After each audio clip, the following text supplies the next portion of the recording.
အားလုံးမင်္ဂလာပါဗျကဘာပေါ်မှာအကြော်ကြားဆုံးအချိုရည်ဆိုတာဘာလဲဟုတ်ပါတယ်ကိုကာကိုလာပါပဲနေစဉ်နေတိုင်းကဘာတုံးမှာကိုကမလင်းပေါင်တန်းပေါင်များစွာလို့တောက်သုံးနေကြပါတယ်ဒါပေမဲ့ဒီအချိုရည်ကအစားကလေးကဒီလောက်လူကြိုက်များခဲ့တာလားဒါမှမဟုတ်တစ်ချိန်ကဆေးဝါတစ်ခုအဖြစ်စတင်ခဲ့တာလားဒီနေ့မှာတော့ကိုကာကိုလာရဲ့စေဝင်စားစရာတမိုင်းကြောင်းအတူလေ့လာကြည့်ရအောင်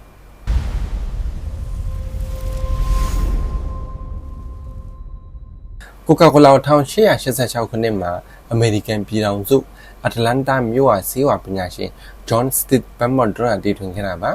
တကယ်တော့ပမ်ဘော်ဒန်ဟာအရက်ဆွဲခြင်းနဲ့နာကျင်ကိုက်ခဲမှုတွေကိုကုသဖို့အတွက်ဆေးရည်တစ်ခုအနေနဲ့ဖော်ဆက်ခဲ့တာဖြစ်ပါတယ်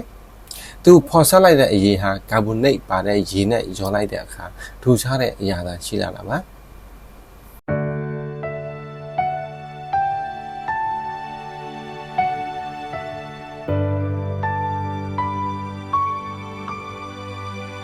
သူရစရင်ကန်ဖရန့်ရိုဘင်ဆန်ဟာဒီအချိုရည်ကိုကာကိုလာလို့နာမည်ပေးခဲ့ပြီးဒီနေ့ခေတ်တိုင်အောင်ကြော်ကြားနေတဲ့လက်ကြီးလက်လစလုံးဖောင်းကိုလည်းသူကိုယ်တိုင်ရေးဆွဲပေးရတာဖြစ်ပါတယ်အစားပိုင်းမှာတော့ဒီနေ့ကိုခွန့်လောက်ပဲရောင်းရတဲ့တာမန်အချိုရည်တာဖြစ်ပါတယ်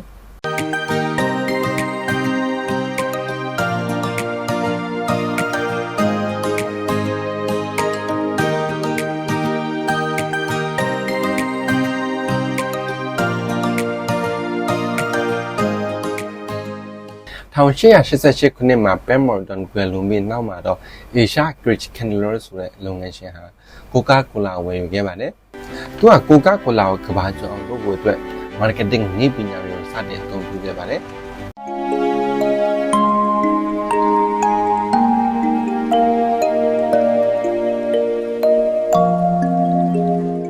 1915မှာတော့အခုမြင်နေကြ counter plane ပုံစံကိုထုတ်လုပ်လိုက်ပါတယ်။မောင်နေတဲ့အချိန်မှာတော့ပလင်းကိုကန်လိုက်တာနဲ့ခိုးကလို့တီးနိုင်အောင်ရည်ရွယ်ပြီးဒီဇိုင်းဆွဲခဲ့တာပါဒါဟာ branding ရဲ့အကြီးမားဆုံးအောင်မြင်မှုတစ်ခုဖြစ်လာခဲ့ပါတယ်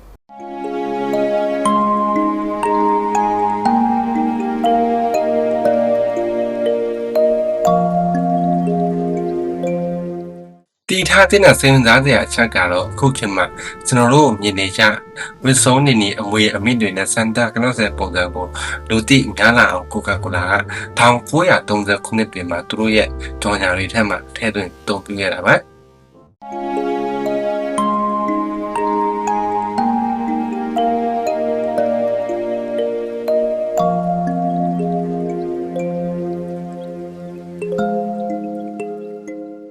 ဒုတိယကမ္ဘာစစ်အတွင်းမှာတော့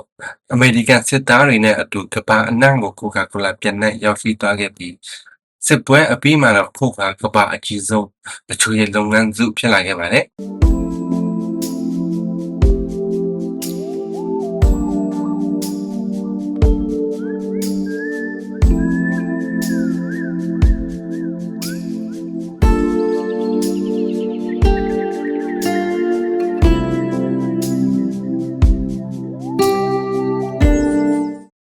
တနည်းကိုခွဲပဲရောင်းရတဲ့ဈေးရည်တစ်ခွက်ကနေဒီနေ့ကဘာအကြီးဆုံး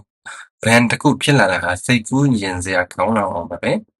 ကိုကာကိုလာအချိုရည်တက်တက်မဟုတ်ပဲကဘာယဉ်ကျေးမှုတစ်ခုတစ်စိမ့်တစ်ပိုင်းဖြစ်နေပြီလို့ပြောရမှာပါကြည့်ရှုပေးတဲ့အတွက်အားလုံးကျေးဇူးတင်ပါတယ်ခင်ဗျားတို့ကကိုကာကိုလာကြိုက်လား comment မှာရေးခဲ့ပြီးပါနော် bye bye